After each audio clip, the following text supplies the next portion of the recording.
voyant par ici. Vraiment désolé pour le bruit parce que je suis là pour faire ma vidéo. Mais il y a le bruit derrière moi. J'espère que mon matériel là pourra un peu diminuer le bruit, je ne sais pas. Mais le plus important, c'est que vous écoutez le message. Ok? Aujourd'hui, on parle de mariage forcé. Ok? Je vous raconte, je vous transmets en fait l'histoire d'une jeune femme soudanaise qui s'est passée en 2018 au Soudan. Ok? La jeune dame, les parents l'ont mis en mariage forcé avec un monsieur d'un certain âge, même monsieur friqué et plein aux as. Comme vous voyez certaines familles en Afrique, d'accord, on place des enfants avec un homme riche, tout simplement pour amener la puissance, l'argent, le matériel dans la famille. Parce que pour certaines familles du tiers-monde, ils pensent que c'est l'argent qui rend une famille puissante. Alors la famille de Nora, d'accord, Nora et Sen, d'accord, je mettrai le lien de l'histoire. Ça s'est passé là et la presse internationale a pris le problème de Nora comme si c'était le problème de leur enfant. Ok, donc Nora, sous les coups et les abus de son mari, ok, un jour elle en avait marre, elle a pris un objet et cet objet-là, elle l'a utilisé sur le mari, ce qui a mis fin au jour de son mari. Et là, elle a été jugée, ok, gloire à Dieu. Nora a été jugée et condamnée, d'accord, à mort par pendaison à cause du fait qu'elle avait mis fin au jour de son mari. Alors Nora, ok, la presse internationale a pris le problème de Nora comme si c'était leur propre problème, comme je disais à l'introduction. Ça c'est un premier cas de figure majeur, ok, que beaucoup de femmes subissent et que par autodéfense, par mesure de défense, pour se défendre, elles font des choses parfois inattendues, ok. Comme on dit que la colère parfois nous pousse à faire des choses inattendu et inexplicable.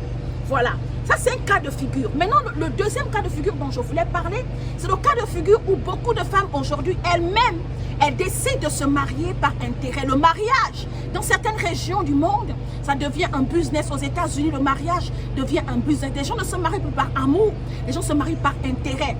Derrière l'intérêt, c'est quoi? C'est l'argent, c'est les meilleurs trains de vie, d'accord? C'est les voitures, c'est les grands voyages, les jets privés, d'accord? Les influenceuses, elles font des entreprises. Beaucoup de femmes, ok, se marient aussi aujourd'hui. Ok, elles sont conscientes que quand je me marie là, c'est parce que cet homme-là, il va me donner un meilleur lendemain, des meilleures opportunités de vie, la vie que je peux m'offrir moi-même ou que mes parents n'ont pas pu m'offrir, cet homme pourra m'offrir cette vie.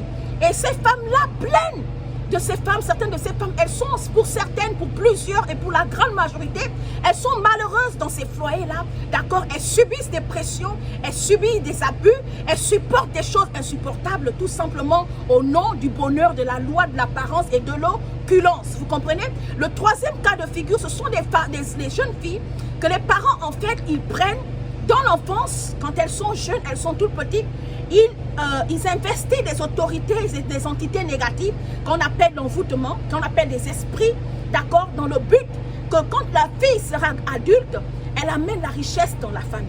Ce qu'on trouve régulièrement dans certaines familles chez nous en Afrique, dans notre culture ancestrale, ce qui est normal pour certaines familles, certains parents, de préparer le corps de leur enfant pour que l'homme ou les hommes avec qui leur fille va coucher, va avoir des rapports, cet homme-là va lui donner tout son argent, cet homme-là va lui donner toute sa richesse et avec cet argent-là qu'ils vont aller rendre leurs parents riches. Vous voyez, ça c'est un troisième cas de figure.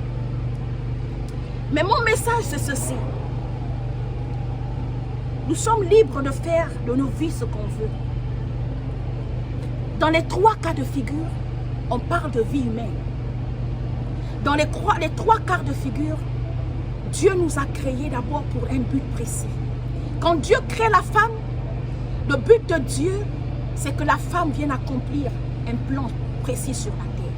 Chaque fois que tu es une femme, quand Dieu t'a créé, il t'a créé pour un plan déterminé, pour accomplir pleinement les desseins de Dieu sur la terre. La deuxième raison pour laquelle Dieu a créé la femme, c'est pour perpétuer la race humaine. La deuxième raison, pardon, c'est pour être à côté d'un homme. Et la troisième raison, c'est pour perpétuer la race humaine. Ok?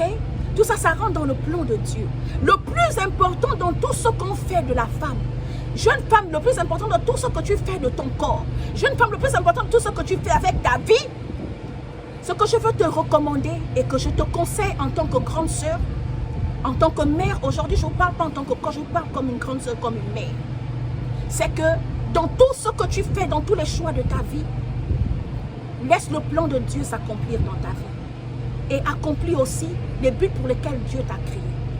Parce qu'au-delà de toutes nos faiblesses ou nos manquements et toutes les raisons qui tournent autour de ce qu'on fait, de notre corps et de notre vie, il y a quand même la volonté de Dieu qui doit primer. Et c'est pour cela que parfois les femmes ne sont pas heureuses.